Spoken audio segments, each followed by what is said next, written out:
संघ लोक सेवा आयोग अर्थात यूपीएससी की परीक्षाओं में 3 चरण होते हैं: प्रारंभिक परीक्षा, मुख्य परीक्षा और साक्षात्कार। इस वीडियो की विशेषता यह है कि हम संघ लोक सेवा आयोग द्वारा प्रदान किए गए सिलेबस की मूल पीडीएफ फाइल पर इस वीडियो को बना रहे हैं। मूल रूप से और बृहद रूप में यूपीएससी की परीक्षा योजना 2 चरणों में विभाजित है: प्रारंभिक परीक्षा जो कि ऑब्जेक्टिव टाइप की होती है, और मुख्य परीक्षा जो एक लिखित परीक्षा है, और साथ ही साक्षात्कार। प्रारंभिक परीक्षा में 2 प्रश्न पत्र होते हैं, जिसमें सामान्य अध्ययन प्रश्न पत्र 2 में 33% अंक तथा सिविल सेवा प्रारंभिक परीक्षा के सामान्य अध्ययन प्रश्न पत्र 1 के कुल अर्हक अंकों पर आधारित होगा। अर्थात जो सामान्य अध्ययन प्रश्न पत्र 2 है वह केवल और केवल क्वालिफाइंग है, अर्थात उसमें आपको 33% अंक हासिल करने होंगे, जबकि मुख्य परीक्षा के लिए आपका चयन सामान्य अध्ययन प्रश्न पत्र 1 के अंकों पर आधारित होगा। पहला इंपॉर्टेंट इसमें बिंदु यह है कि प्रत्येक प्रश्न के उत्तर के लिए 4 विकल्प दिए जाएंगे। प्रारंभिक परीक्षा के लिए हम डिस्कस कर रहे हैं अभी। उम्मीदवार द्वारा प्रत्येक प्रश्न के लिए दिए गए गलत उत्तर के लिए उस प्रश्न के लिए दिए जाने वाले अंकों का 1/3 अर्थात 0.33 दंड के रूप में काटा जाएगा। अर्थात परीक्षा में निगेटिव मार्किंग का प्रावधान किया गया है। अब प्रारंभिक परीक्षा की रूपरेखा क्या है और उसमें क्या क्या विषय हैं, यानी कि सिलेबस क्या है प्रारंभिक परीक्षा का। तो प्रारंभिक परीक्षा में अनिवार्य 2 प्रश्न पत्र होंगे, जिनमें से प्रत्येक प्रश्न पत्र 200 अंकों का होगा। अर्थात प्रारंभिक परीक्षा में सामान्य अध्ययन प्रश्न पत्र 1 और सामान्य अध्ययन प्रश्न पत्र 2 दोनों ही 200-200 अंकों के होंगे। प्रत्येक पेपर 200 अंक का होगा। दोनों ही प्रश्न पत्र वस्तुनिष्ठ बहुविकल्प प्रकार के होंगे, अर्थात दोनों ही पेपर जो होंगे प्रारंभिक परीक्षा में ऑब्जेक्टिव होंगे। जो पॉइंट मैंने पहले ही बता दिया कि सिविल सेवा परीक्षा में सामान्य अध्ययन प्रश्न पत्र 2 के लिए न्यूनतम 33% अर्हक अंक निर्धारित किए गए हैं, अर्थात 33% अंक आपको प्राप्त करने ही होंगे। प्रश्न पत्र हिंदी और अंग्रेजी दोनों भाषाओं में तैयार किए जाएंगे। ये कन्फ्यूजन बहुत लोगों को रहता है कि पेपर हिंदी में आता है कि इंग्लिश में आता है। तो पेपर द्विभाषी संस्करण होगा, अर्थात इंग्लिश में भी होगा और हिंदी में भी होगा। पाठ्यक्रम संबंधी विवरण खंड 3, अभी इसका सिलेबस क्या है वो देखेंगे। पहले इसका एक ओवरव्यू देख लेते हैं क्या है। प्रधान परीक्षा में सारे के सारे, अब मेंस की बात चल रही है। प्रधान परीक्षा लिखित परीक्षा में निम्नलिखित प्रश्न पत्र होंगे। सारे के साथ 2 पेपर जो होंगे वो आपको कंपलसरी होंगे। पहला होगा अंग्रेजी और दूसरा होगा कि भारतीय संविधान की 8वीं अनुसूची में सम्मिलित भाषाओं में से उम्मीदवार द्वारा चुनी गई कोई एक भारतीय भाषा। अर्थात दोनों 300-300 नंबर के हैं, लेकिन दोनों सिर्फ और सिर्फ आपको पास करने हैं। इनके अंक आपके मेंस में नहीं जोड़े जाएंगे। इसको हम लैंग्वेज का पेपर कहते हैं। एक इंग्लिश लैंग्वेज का पेपर है जो कंपलसरी है, जो सबको देना ही पड़ेगा, 300 नंबर का होता है। दूसरा पेपर है जो कि इंडियन कॉन्स्टिट्यूशन में लैंग्वेज में जो 8th शेड्यूल है उसमें जितनी भाषाओं को इंक्लूड किया गया उसमें से कोई भी लैंग्वेज आप चुन सकते हैं कि मैं इस लैंग्वेज की परीक्षा देना चाहता हूं। तो आप जिस प्रांत के रहने वाले हैं, जिस प्रदेश के रहने वाले हैं, जिस मूल भाषा के रहने वाले हैं, आप वहां से अपनी मूल भाषा चुन सकते हैं। यदि आप हिंदी भाषी क्षेत्र से हैं तो आप हिंदी भाषा चुन सकते हैं। अगर आप उड़ीसा से हैं तो आप उड़िया चुन सकते हैं अपने लिए। असम से हैं तो असमिस चुन सकते हैं। अर्थात जो भाषाएं 8वीं अनुसूची में हैं उसमें से कोई भी एक भाषा आप चुन सकते हैं परीक्षा के लिए। तो यानी कि आपको 2 अनिवार्य रूप से पेपर देने होंगे और उनको सिर्फ पास करना होगा। एक अंग्रेजी का अनिवार्य पेपर है, दूसरा आपकी मूल भाषा का होगा। अर्थात 2 भाषाओं पर पेपर हो गए मेंस में पहले। अब बात आती है जिन परीक्षाओं के आधार पर साक्षात्कार इंटरव्यू के लिए आपका चयन होना है। तो उसमें से सामान्य अध्ययन 1, अब सारे के सारे पेपर 250-250 नंबर के होंगे। सबसे पहले निबंध 250 नंबर का। अभी मेंस का सिलेबस क्या है उस पर भी डिस्कस करेंगे। पहले एक ओवरव्यू कि क्या क्या है इसके अंदर, फिर इसके अंदर सिलेबस क्या है उस पर बात करेंगे। अभी बात चल रही है कितने पेपर हैं, तो हमने देख लिया है कि प्रारंभिक परीक्षा में 2 पेपर हैं। एक है सामान्य अध्ययन 1 और दूसरा सामान्य अध्ययन 2। सामान्य अध्ययन 2 वहाँ पर क्वालिफाइंग है और सामान्य अध्ययन 1 के आधार पर हमारा मुख्य परीक्षा के लिए चयन होगा। और उसमें बता दिया गया है कि 200-200 नंबर के दोनों पेपर होंगे। अब आती है बात मेंस की। मेंस में पहला जो 2 सब्जेक्ट हैं जो कंपलसरी हैं, जो आपको पास करने हैं, एक है जो कॉन्स्टिट्यूशन में दी गई कोई भी लैंग्वेज आप चूज कर सकते हैं, और दूसरा है जिसमें से आपको इंग्लिश का ही देना होगा। अब बात कर लेते हैं इसके बाद में क्या क्या पेपर है जिनके आधार पर आपका इंटरव्यू के लिए चयन होगा। तो उसमें से पहला पेपर है एसे का, निबंध का, जो 250 नंबर का होगा। ये किसी भी भाषा में आप लिख सकते हैं, हिंदी में या इंग्लिश में। तो इसमें लैंग्वेज का कोई आप बाउंडेशन नहीं है। इंग्लिश का एक मैंडेटरी पेपर है, वो आपने दे लिया, अब आप किसी भी भाषा में लिख सकते हैं। तो पहला प्रश्न पत्र है निबंध का, जो 250 नंबर का होगा, 250 नंबर का होगा। दूसरा पेपर होगा जनरल स्टडी 1 का, जिसमें से भारतीय विरासत और संस्कृति, विश्व का इतिहास अर्थात वर्ल्ड हिस्ट्री, और जियोग्राफी भूगोल और समाज। तो इतने टॉपिक होंगे जिनको हमें सामान्य अध्ययन एक पेपर के अंतर्गत पढ़ना, 250 नंबर का भी पेपर होगा।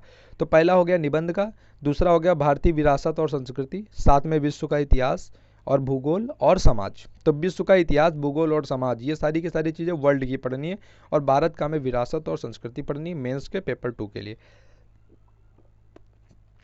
पेपर 3 में देख लेते हैं जनरल स्टडी का जो पेपर 2 है। अब यहाँ पे देख लेते हैं पेपर 3 है शासन व्यवस्था, कॉन्स्टिट्यूशन संविधान, शासन प्रणाली, सामाजिक न्याय यानी कि सोशल जस्टिस, तथा आईआर अर्थात इंटरनेशनल रिलेशन अंतर्राष्ट्रीय संबंध।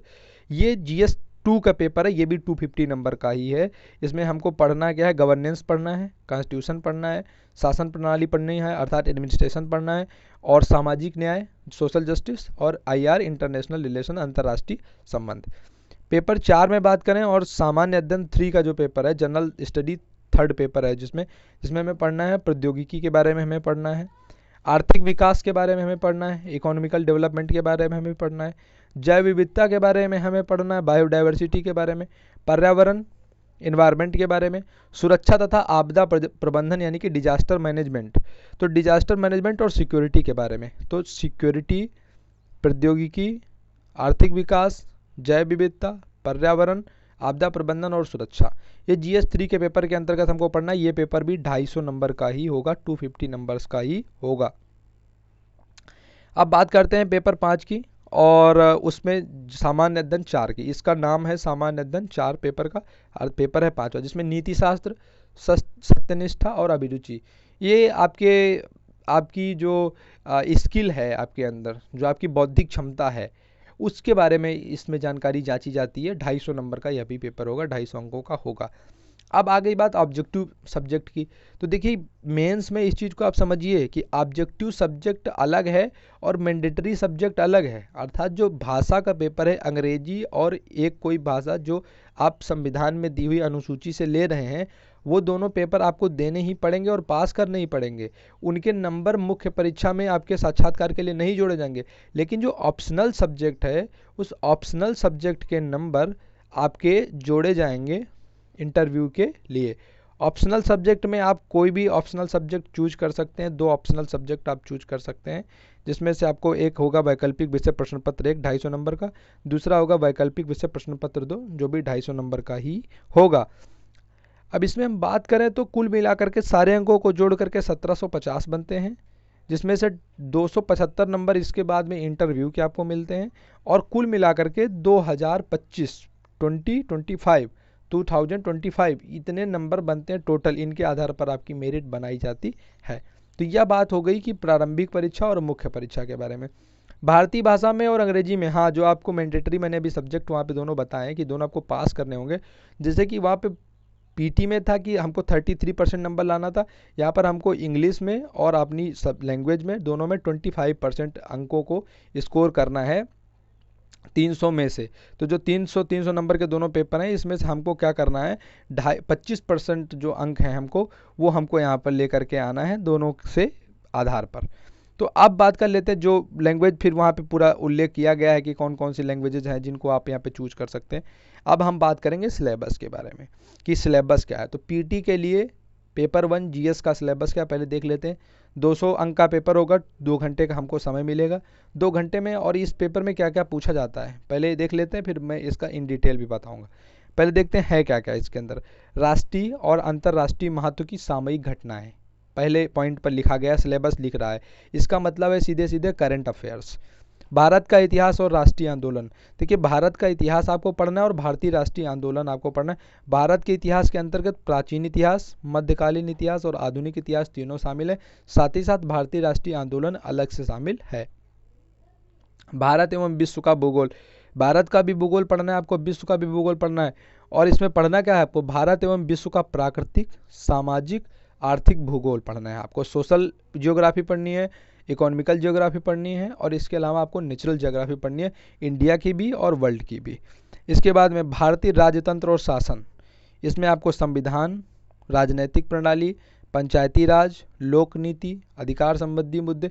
लक्ष्मीकांत की एक सदाबहार संविधान और राज्य व्यवस्था बुक है, उसको खरीद लीजिए और उसको पढ़ लीजिए। उन्होंने बहुत इन डिटेल लिखा है, एक बार आप पूरा पढ़ लेंगे, रिवीजन करते रहिए, उससे ही काम चलता रहेगा। आर्थिक और सामाजिक विकास, इसमें जब सस्टेनेबल डेवलपमेंट की बात चलती है, सतत विकास, गरीबी की बात है, समावेशन की बात है, जनसांख्यिकी है, सामाजिक क्षेत्र में की गई पहल है। इसमें जैसे मासिक जो आती हैं पत्रिकाएं, जैसे कुरुक्षेत्र हो गया, विज्ञान से रिलेटेड भी काफ़ी सारी आती हैं, योजना हो गया, तो वो पत्रिकाएं पढ़ते रहिए। उनमें सस्टेनेबल डेवलपमेंट संबंधी तमाम सारे लेख, वो ऐसे के लिए भी काम करता है और इस टॉपिक के लिए भी पीटी में यहाँ पे भी काम करेगा। मेंस में ऐसे के लिए तो आप पढ़ते ही रहिए उसको। दूसरे, पर्यावरण, पारिस्थितिकी, जैव विविधता, इसको इन्वायरमेंट एंड इकोलॉजी का पूरा है। मौसम परिवर्तन संबंधी सामान्य मुद्दे जिनका विषयगत विवरण आवश्यक, विशेषज्ञता आवश्यक नहीं है, थोड़ा बहुत जानकारी होनी चाहिए। और जनरल साइंस, सामान्य विज्ञान, जिसमें आप लूसेंट ले सकते हैं, परीक्षावाणी के ले सकते हैं, जो भी पीटी के लिए आपका सामान्य रूप से कोई भी चल जाएगा। मेंस के लिए आपको सब में सबसे पहले जो पढ़ना है एनसीईआरटी पढ़ना पड़ेगा। सारे लोग कहते हैं अगर एनसीईआरटी आप नहीं पढ़ पा रहे हैं, बोर हो रहे हैं, तो जो डिस्टेंस एजुकेशन की किताबें हैं तो वो डिस्टेंस एजुकेशन की किताबें पढ़ लीजिए, वो एनसीईआरटी के अपेक्षा थोड़ा सा बेटर हैं एनसीईआरटी के अपेक्षा में। तो ये एक टॉपिक है जिसके बारे में हम यहाँ से पढ़ सकते हैं। अब दूसरे हमको जो पढ़ना है वो है GS 2 में। तो जो सीसैट जिसको हम कहते हैं, ये भी 200 अंक का होगा और इसका भी जो अवधि है वो 2 घंटे की ही होगी। 2 घंटे में ही आपको क्या करना रहेगा, इसमें 200 अंकों को हासिल करना रहेगा। 200 अंकों में आपको 33% अंक जो हैं वो आपको हासिल करने रहेंगे, जिसमें से आपको बोधगम्यता अर्थात रीजनिंग में, संचार कौशल, अंतर्वैयक्तिक कौशल, साथ ही तार्किक कौशल, विश्लेषणात्मक क्षमता, निर्णय लेना, समस्या का समाधान, अन्य मानसिक योग्यता, आधारभूत संख्यन, जिसमें से मैथमेटिक आती है 10 क्लास लेवल तक की। तो ये चीज़ें जो हैं आपको जाननी होंगी किस परीक्षा के लिए, GS 2 के लिए, जो 200 अंक का ये भी है और इसमें भी आपको 2 घंटे का ही समय मिलेगा। लेकिन इसमें आपको सिर्फ और सिर्फ 33% अंक हासिल करने, निगेटिव मार्किंग इसमें भी रहेगी। अब इसमें 3 टिप्पणियां हैं वो हम देख लेते हैं। तो पहली टिप्पणी में वही बताया गया है कि सामान्य अध्ययन 2 के लिए आपको 33%। दूसरी टिप्पणी में बताया गया है कि प्रश्न बहुविकल्पी होंगे, वस्तुनिष्ठ प्रकार के होंगे। तीसरे में बताया गया है कि आपको अनिवार्य है कि आप दोनों पेपर में शामिल होइए।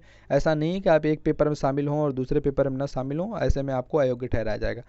अब प्रधान परीक्षा के पहले हाईलाइट करके 3 लाइनें लिखी गई हैं और मुझे लगता है मेंस की परीक्षा की तैयारी से पहले इन 3 लाइनों को 100 बार पढ़ना चाहिए और अपनी कॉपी के हर पहले पेज पर, जो भी नई कॉपी आप बनाइए उसके हर पहले पेज पर ये लाइन आपको लिख लेनी चाहिए। इसमें मेंस का पूरा मूल भाव लिखा हुआ है। क्या लिखा गया है कि प्रधान परीक्षा का उद्देश्य उम्मीदवारों के समग्र बौद्धिक गुणों तथा उनके गहन ज्ञान का आकलन करना है। गहन ज्ञान का आकलन करना है, गहन ज्ञान का आकलन करना है। मैं फिर रिपीट कर रहा हूँ, उनके बौद्धिक गुणों तथा गहन ज्ञान का आकलन करना है, मात्र उनकी सूचना के भंडार तथा स्मरण शक्ति का आकलन नहीं करना है। स्पष्ट तौर से यहीं से इस मूल भाव को जिस दिन आप पकड़ लेंगे तो आपको समझ में आ जाएगा कि आपको वाकई में पढ़ना क्या है और क्या नहीं पढ़ना है। साफ तौर से कहा गया है कि मात्र उनकी सूचना के भंडार और स्मरण शक्ति का आकलन नहीं करना है, अर्थात किसी भी चीज़ के तथ्यों को याद करने वाले व्यक्ति की हमें कोई आवश्यकता नहीं है। यूपीएससी ने अपने सिलेबस में साफ तौर से कह दिया है। इसीलिए आपको एनसीईआरटी पढ़ना है, एनसीईआरटी पढ़ना है और एनसीईआरटी पढ़ना है, या डिस्टेंस एजुकेशन की किताबें आपको पढ़ना ही है, क्योंकि वही हैं जो आपकी बौद्धिक क्षमता और आपको गहन ज्ञान को बढ़ाएंगे। क्योंकि आपको किसी भी किताब के सूचना के भंडार और स्मरण शक्ति का कोई अवलोकन वो चाहते ही नहीं हैं, तो आप उनको पढ़ेंगे भी तो आप उनके लिए किसी काम के नहीं हैं। इसके बाद डिटेल में बताया गया है कि किस प्रकार से मेंस की परीक्षा के लिए आपको पढ़ना है, क्या क्या करना है और उनका क्या क्या स्वरूप होगा, अर्थात किस प्रकार से उनको पूरी तरीके से कह सकते हैं कि ऑर्डर किया जाएगा कि आपको क्या क्या चीज़ें करनी हैं। उम्मीदवार संगत, सार्थक तथा सारगर्भित उत्तर दें, मेंस के लिए कहा गया है। आधारभूत जानकारी होनी चाहिए, भारतीय भाषाओं और अंग्रेजी पर अर्हक प्रश्न। अब देखिए क्या जो लैंग्वेज का सिलेबस है क्या होगा, मेंस की बात शुरू हो गई, मैंने वहाँ पे बताया था कि 2 पेपर होंगे, एक इंग्लिश लैंग्वेज का होगा, दूसरा आप कोई भी लैंग्वेज जो चूज करेंगे। तो देख लेते हैं इंग्लिश लैंग्वेज में क्या होगा, गद्यांशों को समझना, दूसरे संक्षेपण, तीसरे शब्दों का प्रयोग, शब्द भंडार, वोकैबुलरी, लघु निबंध, और आपको एक ऐसे लिखना होगा इंग्लिश में। भारतीय भाषा जो भी आप चूज करेंगे तो आपको गद्यांश को समझना, फिर संक्षेपण, शब्द प्रयोग, शब्द भंडार, यहाँ पर भी लघु निबंध, अंग्रेजी से भारतीय भाषा तथा भारतीय भाषा से अंग्रेजी में अनुवाद, अर्थात आपको 2 पैसेज का ट्रांसलेशन भी करना होगा, एक आपको इंग्लिश से हिंदी में करना होगा और एक आपको किसी भी किसी भी इंडियन लैंग्वेज से आपको इंग्लिश में उसको ट्रांसलेट करना होगा, जो लैंग्वेज आप चूज करेंगे उस हिसाब से। यहाँ पर ये चीज़, और दूसरी चीज़ बता दिया गया है कि लगभग मैट्रिकुलेशन लेवल का होगा, इससे ज़्यादा कुछ नहीं होगा। अब देख लेते हैं क्या है मेंस का सिलेबस क्या है। तो निबंध में किसी भी विनिर्दिष्ट विषय पर आपको निबंध लिखना होगा, टॉपिक आपको दे दिए जाएंगे, टॉपिक में आपको विकल्प भी मिलेंगे मेंस में लिखने के लिए।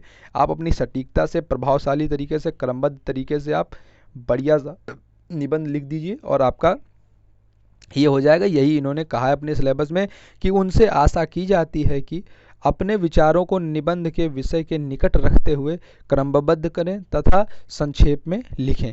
अब प्रश्न पत्र 2 की अगर हम बात करें तो वहाँ पर बात की गई है भारतीय विरासत और संस्कृति, विश्व का इतिहास, भूगोल और समाज, जैसा कि हमने GS1 में वहाँ पे आपको बताया था।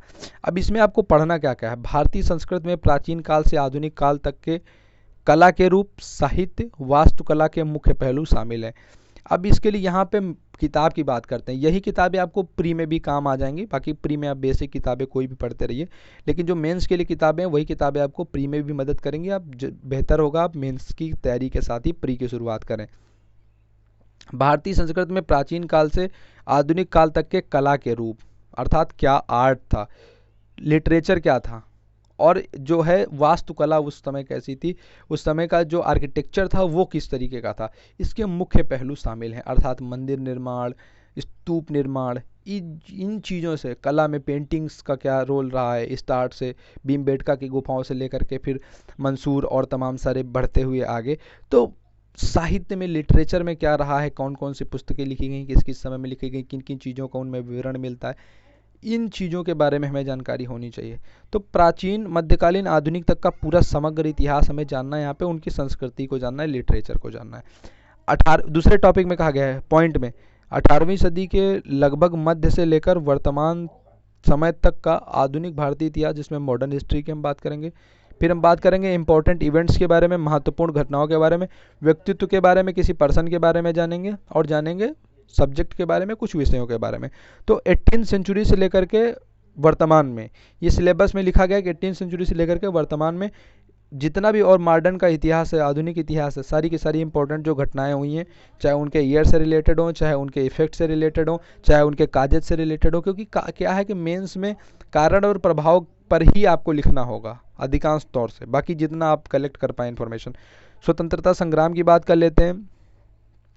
तो जो हमारा फ्रीडम मूवमेंट में क्या था, इसके विभिन्न चरण और देश के विभिन्न भागों में अपना योगदान देने वाले महत्वपूर्ण व्यक्ति, सीधे सीधे किसी व्यक्ति के बारे में ही आपसे जानकारी मांगी जा सकती है। रविन्द्रनाथ टैगोर के बारे में लिखिए, बाल गंगाधर तिलक के बारे में लिखिए, तो उनसे जुड़ी हुई चीज़ों के बारे में, व्यक्तित्व और उनका योगदान, साथ ही उनका क्या योगदान रहा, इस चीज़ के बारे में जानना। बिपिन चंद्रा की किताब है मॉडर्न में, आप पढ़ लीजिए, सफिशिएंट है, अच्छी किताब है। इसके अलावा अगर आप पढ़ना चाहें तो वी.डी. महाजन की भी एक मॉडर्न में किताब है, वो भी अच्छी किताब है। एस चंद की किताब है, वो अच्छी, वी.डी. महाजन मध्यकालीन के लिए, एस चंद की किताब है वो अच्छी है इसके लिए। विश्व के इतिहास में 18वीं सदी की घटनाएं, वर्ल्ड हिस्ट्री में औद्योगिक क्रांति, इंडस्ट्रियल रिवॉल्यूशन, विश्व युद्ध, दोनों वर्ल्ड वार पढ़ना है, 1914 से 18, फिर 39 से 45, दोनों विश्व युद्धों के बारे में। राष्ट्रीय सीमाओं का पुनः सीमांकन, किस तरीके से जो दोबारा बाउंड्री लाइंस खींची गई, उसके बारे में। उपनिवेशवाद, उपनिवेशवाद की फिर समाप्ति, साथ ही साथ राजनीतिक दर्शन शास्त्र जैसे साम्यवाद, पूंजीवाद, समाजवाद। अब यहाँ पे आपको लेनिन को भी पढ़ना पड़ेगा, मार्क्सवाद को भी आपको पढ़ना पड़ेगा, आप मुसोलिनी को भी पढ़ेंगे, यहाँ पे लोत्सो को भी पढ़ेंगे आकर के, यहाँ पे आप जो चीन में आकर के। तो इस तरीके से जो बड़ी जो उस समय की विचारधाराएं थी, उन विचारधाराओं के बारे में और उन विचारधाराओं से जुड़े हुए लोगों के बारे में विश्व में, वर्ल्ड में, भारत की बात नहीं, विश्व के इतिहास में उन चीज़ों के बारे में आपको यहाँ पे पढ़ना है। तो वर्ल्ड हिस्ट्री आपको पढ़नी पड़ेगी यहाँ से। इसके बाद में आपको देखना है उनका समाज पे इफेक्ट क्या रहा, तो समाज में उनका जो प्रभाव रहा है इस चीज़ के बारे में देखना। भारतीय समाज की मुख्य विशेषताएं और भारत की विविधता, ये दो टॉपिक हैं, इन पे फिर हमें पढ़ना है। तो इसमें हमें देखना है कि भारतीय समाज की मुख्य विशेषताएं क्या रही हैं और भारत की जो विविधता है उसके बारे में यहाँ से देखना है। महिलाओं की भूमिका, महिला संगठन, जनसंख्या, और इसके बाद में उससे जुड़े हुए मुद्दे, फिर गरीबी, विकासात्मक विषय, शहरीकरण और उनकी समस्याएं और उनके रक्षोपाय। तो समाज से जुड़ी हुई जो चीज़ें हैं, इसके लिए अगर आप मासिक पत्रिकाएं जो हैं वो पढ़ते रहते हैं तो ये इनफ और सफिशिएंट है। इसके लिए जो टॉपिक पूछा गया है, महिलाओं की भूमिका के बारे में, महिला संगठनों के बारे में, जनसंख्या के बारे में, गरीबी संबंधी मुद्दों के बारे में, विकासात्मक विषय के बारे में, शहरीकरण के बारे में, उनकी समस्याओं के बारे में और उनको किस तरीके से ख़त्म किया जाए इस चीज़ के बारे में। फिर भारतीय समाज पर भूमंडलीकरण अर्थात ग्लोबलाइजेशन का क्या इफेक्ट हुआ है, सामाजिक सशक्तिकरण, संप्रदायवाद, क्षेत्रवाद और धर्मनिरपेक्षता। धर्मनिरपेक्षता तो आजकल बहुत ज़्यादा रिलीवेंट हो गया है, तो इससे क्वेश्चंस बहुत ज़्यादा बन रहे हैं और बहुत ज़्यादा बनते रहेंगे अभी भी। विश्व के भौतिक भूगोल की विशेषताएं, वर्ल्ड जियोग्राफी में भौतिक विशेषताएं क्या क्या हैं, इससे रिलेटेड अब यहाँ पे जो जियोग्राफी के टॉपिक्स आ रहे हैं, इसमें बर्नवाल की किताबें हैं वो आप देख सकते हैं, अच्छी हैं। एनसीईआरटी सबको सब साथ में आपको शामिल करना। विश्व के लिए मुख्य प्राकृतिक संसाधनों का वितरण, जिसमें दक्षिण एशिया, भारतीय उपमहाद्वीप को शामिल करते हुए विश्व, जिसमें भारत सहित के विभिन्न भागों का प्राथमिक, द्वितीयक और तृतीयक क्षेत्र के उद्योगों को स्थापित करने के लिए जिम्मेदार कारक क्या क्या रहे हैं इस चीज़ के बारे में। भूकंप, सुनामी, वही डिजास्टर और डिजास्टर मैनेजमेंट, भूकंप, सुनामी, ज्वालामुखी हलचल, चक्रवात जैसी महत्वपूर्ण भू भौतिकी घटनाएं, भूगोलीय विशेषताएं और उनके स्थान, अति महत्वपूर्ण भूगोलीय विशेषताओं जैसे कि जल स्रोत, हिमावतरण और वनस्पति एवं प्राणी जगत में परिवर्तन और इस प्रकार के परिवर्तनों का क्या प्रभाव रहा है, इस चीज़ के बारे में हमें पढ़ना है GS2 में। तो GS2 का जो ये पेपर है ये काफ़ी ज़्यादा इसमें लेंदी है। इसके बाद GS3 में हम देखेंगे तो शासन व्यवस्था और संविधान, शासन प्रणाली, सामाजिक न्याय और IR इंटरनेशनल रिलेशन। तो ये पूरा का पूरा जो संविधान और राज्य व्यवस्था और अंतर्राष्ट्रीय संबंधों से जुड़ा हुआ टॉपिक है। इसमें हमें मुख्य रूप से पढ़ना क्या क्या है, तो भारतीय संविधान के ऐतिहासिक आधार क्या रहे हैं, डेवलपमेंट, उनके विशेषताएं क्या क्या हैं, संविधान में संशोधन, अमेंडमेंट, महत्वपूर्ण प्रावधान, प्रोविजंस क्या क्या है, इंपॉर्टेंट प्रोविजंस, और उसका जो बेसिक स्ट्रक्चर है, बुनियादी संरचना है, इस बारे में पढ़ना है संविधान में। संघ और राज्यों के कार्यों के बारे में, उनका उत्तरदायित्व, संघीय ढांचे से संबंधित विषय और चुनौतियां क्या क्या हैं, स्थानीय स्तर पर शक्तियों और वित्त का हस्तांतरण और उसकी चुनौतियां क्या हैं, इस बारे में जानना है। विभिन्न घटकों के बीच शक्तियों का पृथक्करण, वाद निवारण तंत्र तथा संस्थान, जैसे देखते हैं कई बार दो राज्यों के बीच में हो जाता है या केंद्र राज्यों के बीच में किसी प्रकार का विवाद हो जाता है, जिसमें जल विवाद आप अक्सर सुनते रहते होंगे दो राज्यों के बीच में। भारतीय संविधान की योजना और अन्य देशों के साथ तुलना क्या है, संसद और राज्य विधायिका, इसमें संरचना, उनके कार्य और कार्य संचालन, शक्तियाँ, विशेषाधिकार के बारे में जानना है। कार्यपालिका और न्यायपालिका के संरचना, संगठन जानना है, उनके कार्य जानना है। सरकार के मंत्रालय और विभाग, प्रभावक समूह, औपचारिक अनौपचारिक संघ तथा शासक प्रणाली, उनकी भूमिका क्या है। जन प्रतिनिधित्व अधिनियम है, उसकी क्या मुख्य विशेषताएं हैं, स्पेशल क्वालिटीज क्या क्या हैं उसकी। विभिन्न संवैधानिक पदों पर नियुक्ति और विभिन्न संवैधानिक निकायों की शक्तियाँ, इस बारे में देखना है। संविधिक विनियामक और विभिन्न अर्धन्यायिक अधिकरण, अर्धन्यायिक जो हमें पढ़ना है। तो अब अर्धन्यायिक अधिकरण में जैसे आप देखते होंगे आर्मी के ट्रिब्यूनल्स हैं, वो अर्धन्यायिक अधिकरण है एक तरीके से। और जो विनियामक हैं, जैसे कि अभी आप देखते हैं हमारा ट्राई है जो बहुत अच्छा काम करता है, और ट्राई के बारे में अक्सर करके जब भी मोबाइल कंपनियों से जुड़े हुए कोई विवाद आता है तो ट्राई के बारे में सुनने को आता है, तो भी एक विनियामक प्राधिकरण है। इसी तरीके से बीमा का जो हमारा नियामक प्राधिकरण है, तो वो सेंसरशिप जो करते हैं। विकास की प्रक्रिया, उद्योग और सरकारी नीतियों और विभिन्न क्षेत्रों में विकास के लिए हस्तक्षेप, तब है विकास की प्रक्रिया और विकास उद्योग। इसमें गैर सरकारी संगठन भी हैं, NGOs भी हैं, स्वयं सहायता समूह भी हैं और विभिन्न समूह संघ हैं, इसमें तमाम सारे लोकोपकारी जो संस्थान है वो तमाम सारे। इन पक्षों की क्या क्या भूमिकाएं हैं, NGOs की क्या क्या भूमिका है। फिर केंद्र और राज्यों द्वारा जनसंख्या के अति संवेदनशील वर्गों के लिए क्या क्या कल्याणकारी योजनाएं हैं उनके बारे में। तो जो जो भी नई योजनाएं आती हैं उनसे जुड़े हुए क्वेश्चन आने की संभावना बहुत ज़्यादा होती है।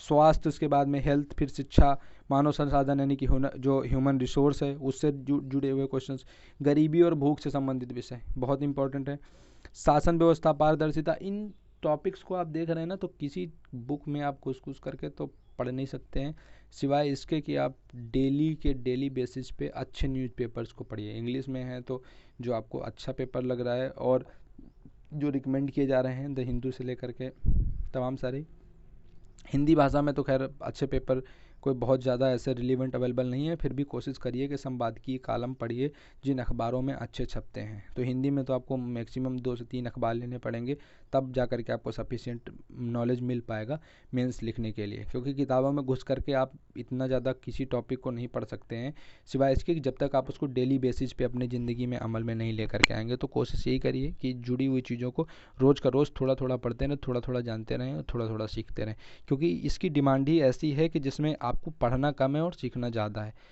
पढ़ना कम है और लिखना ज़्यादा है, समझना ज़्यादा है। अपने हर टॉपिक पे अपने व्यू को क्रिएट करना है। ये नहीं है कि कहीं से पढ़ करके सीख करके याद करके उसको आप वहाँ पे जा करके कॉपी करके पेस्ट कर देंगे। बोर्ड की, लोक सेवा आयोग की यह मांग है कि आप परीक्षा की तैयारी करते हुए अपने विचारों को किस तरीके से किसी टॉपिक पे प्रस्तुत करते हैं, उस चीज़ पे आपका सिलेक्शन डिपेंड करेगा। भारत के हितों, भारतीय परिदृश्य और विकसित तथा विकासशील देशों की नीतियाँ, राजनीतिक प्रभाव, फिर महत्वपूर्ण अंतर्राष्ट्रीय संस्थाएं, मंच और उनकी संरचना तथा क्या क्या है। अंतर्राष्ट्रीय संस्थान है जैसे आपका यूएनओ है, WHO है, तो WTO है, इस तरीके से। फिर आती बात वही प्रौद्योगिकी की, जिसमें फिर हमारा इकोनॉमिकल डेवलपमेंट है, जैव विविधता है, बायोडाइवर्सिटी, पर्यावरण से जुड़ी हुई चीज़ें। इसके लिए साइंस की जो पत्रिकाएं आती हैं वो इनफ है मेंस में लिखने के लिए। इसमें सरकारी बजट है, सस्टेनेबल डेवलपमेंट, समावेशी विकास भी है आपका, ग्लोबल डेवलपमेंट भी कह सकते हैं, मुख्य फसलें और सिंचाई प्रणाली क्या है, कृषि उत्पाद क्या है, परिवहन भंडार। जैसे अभी आपने देखा होगा GI टैग एक आया है करके, यानी कि एक विशेष स्थान की कोई चीज़ है उसके लिए जो जियोग्राफिकल टैग दिया जा रहा है, वो प्रत्यक्ष और अप्रत्यक्ष कृषि सहायता समूह क्या क्या है, न्यूनतम MSP से PT में भी बहुत सारे क्वेश्चन पूछे जाते हैं। लेकिन न्यूनतम सहायता मूल्य का क्या महत्व है, क्या प्रभाव है और क्या उसके लाभ हैं और कहाँ पे वो इफेक्टिव नहीं हो पा रहा है, ये चीज़ मेंस का टॉपिक है। तो इसके विषय में भी आप पढ़ते रहिए। इसमें संपादकीय में जो कॉलम आते हैं तो वो वक्त वक्त पे इन टॉपिक पे लिखते रहते हैं चीज़ों को। प्रत्यक्ष और अप्रत्यक्ष कृषि सहायता के बाद MSP के साथ ही साथ अगर हम देखें तो उसमें उद्देश्य क्या क्या है, वही कार्य और सीमाएं इसकी क्या क्या है, बफर स्टॉक क्या है, पशुपालन और इकोनॉमी से रिलेटेड चीज़ें क्या है, वो इस टॉपिक के अंतर हमें पढ़ना है। फिर आती बात भारत में खाद्य प्रसंस्करण और इससे जुड़े हुए उद्योग, तो जो फूड मिनिस्ट्री है। और इसमें हाँ एक चीज़ आपके लिए और बहुत मददगार हो सकती है, जो प्रेस इन्फॉर्मेशन ब्यूरो है, PIB की साइट है, वहाँ से तमाम सारी जानकारी आपको मिल सकती है तमाम सारे डिपार्टमेंट के बारे में। भूमि सुधार स्टार्ट से लेकर के फिर आज़ादी के बाद से किस तरीके से भूमि सुधार हुआ है, उससे रिलेटेड उदारीकरण का अर्थव्यवस्था पर प्रभाव, औद्योगिक नीति में जैसे अभी देख रहे हैं ना, चीन में और अमेरिका के बीच में बहुत ज़्यादा तनातनी चल रही है व्यापार को लेकर के, तो वो उनके ऊपर कर बढ़ा रहे हैं, इनके ऊपर कर बढ़ा रहे हैं। तो इसमें से उदारीकरण का अर्थव्यवस्था पर क्या प्रभाव, क्या इफेक्ट पड़ रहा है, उस चीज़ से रिलेटेड। बुनियादी ढांचा, बेसिक इंफ्रास्ट्रक्चर, जिसमें से आपको एनर्जी है, बंदरगाह है, सड़क है, विमानपत्तन अर्थात एयरपोर्ट्स है, रेलवे है। तो जो हमारा बेसिक स्ट्रक्चर है उस पर काम होना चाहिए। जैसे अक्सर करके बीच बीच में अभी जैसे कोरोना से रिलेटेड मामले चल रहे हैं, तो हॉस्पिटलिटी को लेकर के कितने मुद्दे उठ रहे हैं कि जो संरचनात्मक हमारा ढांचा है, बुनियादी ढांचा है, उसमें स्वास्थ्य सेवाएं कमज़ोर हैं। तो मेंस के लिए एक बहुत अच्छा क्वेश्चन बन सकता है कि जो चीज़ें हैं, जो बुनियादी ढांचा कमज़ोर है, उससे रिलेटेड। अब बात करें निवेश का मॉडल है, उसके बाद में हमारे यहाँ पे विज्ञान और प्रौद्योगिकी, साइंस एंड टेक्नोलॉजी से रिलेटेड चीज़ें हैं, इनका क्या क्या इफेक्ट चल रहा है। साइंस एंड टेक्नोलॉजी में भारत की उपलब्धियाँ, जैसे अभी हमने देखा था जो हमारा चांद पे मिशन जा रहा था, तो सूचना और प्रौद्योगिकी अभी एक जाने वाला है हमारा चांद पे मिशन, अभी वो एक फेल हो गया, लेकिन फिर भी उन्होंने बहुत कोशिश करी। तो उससे जुड़े इसरो की क्या उपलब्धियाँ हैं, DRDO की क्या उपलब्धियाँ हैं, इससे जुड़ी हुई चीज़ें। इसके अलावा अंतरिक्ष में फिर कंप्यूटर, रोबोटिक्स में अभी जैसे देख रहे हैं हम लोग, तमाम सारे जो संस्थान हैं उन्होंने तमाम सारे रोबोट बनाए हैं। अभी जैसे उड़ीसा में एक रोबोट आया था जो खाना सर्व कर रहा था, तो अब आकर के काफ़ी सारे रोबोट ऐसे बनाए गए हैं जो कोरोना से पीड़ित लोग हैं उनको खाना सर्व करेंगे। तो ये सारे के सारे क्वेश्चंस हैं कि रोबोटिक्स का क्या इंपॉर्टेंस ह्यूमन लाइफ में हो रहा है, कॉमन ह्यूमन लाइफ में हो रहा है, वो एक इम्पॉर्टेंट टॉपिक हमारा बन जाता है मेंस के लिए, और उसमें अच्छा लिखने के लिए भी और पूछने के लिए भी बहुत अच्छे टॉपिक बन जा रहे हैं क्योंकि करंट से रिलेटेड है, और हमारे पास लिखने के लिए भी यहाँ पे अच्छा मटेरियल भी अवेलेबल है और हम अच्छा लिख भी सकते हैं इन टॉपिक्स पे। आगे बात करें तो संरक्षण है, पर्यावरण प्रदूषण है, ये तो तमाम सारे जो टॉपिक है तो खैर हम पर्यावरण में पढ़ते रहते हैं। ऐसे टॉपिक है जिनका हमें मैटर आसानी से मिल भी जाता है, हम पढ़ भी सकते हैं और हम जानते भी हैं, जान भी सकते हैं। आपदा और आपदा प्रबंधन इससे भी जुड़ा हुआ है, तो एनसीईआरटी की किताबों में 6 से 8 वाली में सब जगह पे मिल जाते हैं। विकास और फैलते उग्रवाद के बीच संबंध बहुत बहुत बहुत इंपॉर्टेंट है। मॉब लिंचिंग एकदम ज्वलंत मुद्दा है, क्वेश्चन बराबर पूछे जा रहे हैं, बराबर पूछे जाएंगे मेंस में। तो फैलता उग्रवाद, मॉब लिंचिंग से लेकर के सुप्रीम कोर्ट के उसमें डिसीजन, सुप्रीम कोर्ट की गाइडलाइंस और सरकार के प्रयास, क्या क्या विफलताएं हैं, उन चीज़ों पे ये बहुत एक इम्पॉर्टेंट टॉपिक यहाँ पे है। संचार और नेटवर्क, अभी जैसे देख रहे हैं कि वोडाफोन धीरे धीरे करके अपना व्यापार समेट रहा है। सामाजिक नेटवर्किंग, साइबर सुरक्षा बहुत इंपॉर्टेंट टॉपिक है। ये एकदम ज्वलंत मुद्दे हैं जिन पे आपको मैटर मिल भी जाएगा, क्वेश्चन भर भर के मुट्ठी पूछे जाते हैं। इन टॉपिक से मतलब ये है कि इन टॉपिक से क्वेश्चन पूछे जाना लगभग निश्चित ही होता है। साइबर सुरक्षा बहुत बड़ा एक आजकल क्या ये करंट में, और जब तक जितनी टेक्नोलॉजी बढ़ती जाएगी साइबर सुरक्षा उतना ही बड़ा एक मुद्दा हमारे लिए बनता ही चला जाएगा। तो साइबर चुनौतियाँ लगातार विद्यमान है। अभी बीच में देख ही रहे थे, अभी जो एक खुलासा हुआ था जिसमें कहा गया था कि रसिया की कंपनियों ने भारत के चुनाव में हस्तक्षेप किया, और एक मालवेयर की भी बात आई थी जो व्हाट्सएप में इंस्टॉल हो गया था, और कहा जा रहा था कि मीडिया के लोगों के और बड़े बड़े नेताओं के सबके फ़ोन टेप किए जा रहे थे। तो इस तरीके से साइबर की चुनौतियाँ जो है वो एक हमारे लिए लगातार बनी हुई हैं। सीमावर्ती क्षेत्रों में चुनौतियाँ, भारत पाकिस्तान के साथ हमारा जो है चलता ही रहता है हमेशा, तो जो हमारी चुनौतियाँ सीमा क्षेत्रों में आई हैं। इसके अलावा चीन जो धीरे धीरे बढ़ता हुआ, अब देखें हम्बनटोटा बंदरगाह से और मालदीव से और म्यांमार से भारत को घेरने की कोशिश कर रहा है। तो अंतर्राष्ट्रीय सीमाओं के साथ में भी ये भी बड़े ज्वलंत मुद्दे हैं जो करंटली हमेशा मीडिया में हाईलाइट रहते हैं। धन शोधन, इसे रोकना, इसके अलावा अपराध, आतंकवाद, संगठित अपराध और आतंकवाद के बीच में संबंध अब हमारे यहाँ पे है। तो देखिए नक्सलवाद की घटनाएं तमाम सारी होती रहती हैं। विभिन्न सुरक्षा बल बहुत क्योंकि जब सुरक्षा चर्चा में रहेगी तो सुरक्षा बल भी चर्चा में रहेंगे। अभी देखिए जो सेना है और जो नौसेना के लोग हैं, सारे लोग कोरोना में भी मदद कर रहे हैं, हाईलाइट में आ रहे हैं। तो संस्थाएं हैं और इनके जो है अधिदेश हैं वो चीज़ों पे। फिर नीति शास्त्र, सत्यनिष्ठा और अभिरुचि के बारे में हमें देखना है। तो वो वैयक्तिक गुणों पर और भावों पर, और व्यक्ति की जो सोच है, विचारधारा है, किस तरीके से होनी चाहिए, एक उस चीज़ से रिलेटेड सारे के सारे। इसमें भावात्मक समझ क्या है, नैतिक दार्शनिकों के बारे में, इन तमाम सारी चीज़ों के बारे में हमें देखना है। फिर बात आती है वैकल्पिक विषयों में। तो वैकल्पिक विषय आप कोई भी चूज कर सकते हैं, और वैकल्पिक विषय लगभग बहुत सारे हैं। तो हर बहुत सारे विषय हैं, और हर जितने भी टॉपिक में आप जो भी विषय लेंगे उनका फिर अलग अलग सिलेबस है। तो वैकल्पिक विषय चूँकि बहुत सारे हैं इसलिए मैंने वैकल्पिक विषयों को यहाँ पे इंक्लूड नहीं किया है। और जब अगर आप कभी कहेंगे कि ये वैकल्पिक विषय है, जैसे कि कुछ जो वैकल्पिक विषय जो बहुत सारे लोग लेते हैं, जिसमें चाहे हिस्ट्री है, ज्योग्राफी है, सोशोलॉजी है, तो उसमें से जो वैकल्पिक विषयों पे आप कहेंगे कि सर ये हमारा ऑब्जेक्टिव सब्जेक्ट हम चूज करना चाह रहे हैं और इन पे चर्चा होनी चाहिए, तो फिर हम उस पे चर्चा उसी इस स्पेसिफिक सब्जेक्ट पे चर्चा करेंगे, या फिर कोशिश करेंगे एक एक करके सारे ऑप्शनल सब्जेक्ट पे हम चर्चा कर लें। तो ये थी बात प्री की और मेंस की। और मेंस का सिलेबस क्या है, उसमें क्या क्या हमें पढ़ना है, क्या क्या हमें देखना है, उस बारे में हमने चर्चा की। तो इससे बहुत अगर शॉर्ट फॉर्म में कहें तो चूँकि सिलेबस इतना वास्ट है तो शॉर्ट फॉर्म में तो कुछ कहना बहुत मुश्किल है, लेकिन जो शॉर्ट फॉर्म में कहेंगे पढ़ना कैसे है और क्या है, तो 3-4 चीज़ें हैं जिनका कोई सब्स्टिट्यूशन नहीं है। बाकी जो आप अपने तहत बना पाए, सबका अलग अलग स्ट्रेटेजी होती है। मैं कोई अलग स्ट्रेटेजी यूज करता हूँ, आप कोई अलग स्ट्रेटेजी यूज कर सकते हैं, लेकिन 3-4 चीज़ें कॉमन हैं जो ना आप बदल सकते हैं, जो ना मैं बदल सकता हूँ। एक, NCERT पढ़िए या डिस्टेंस एजुकेशन की किताबें पढ़िए, इसके बिना कुछ नहीं हो सकता है, कुछ नहीं हो सकता है, कुछ नहीं हो सकता है।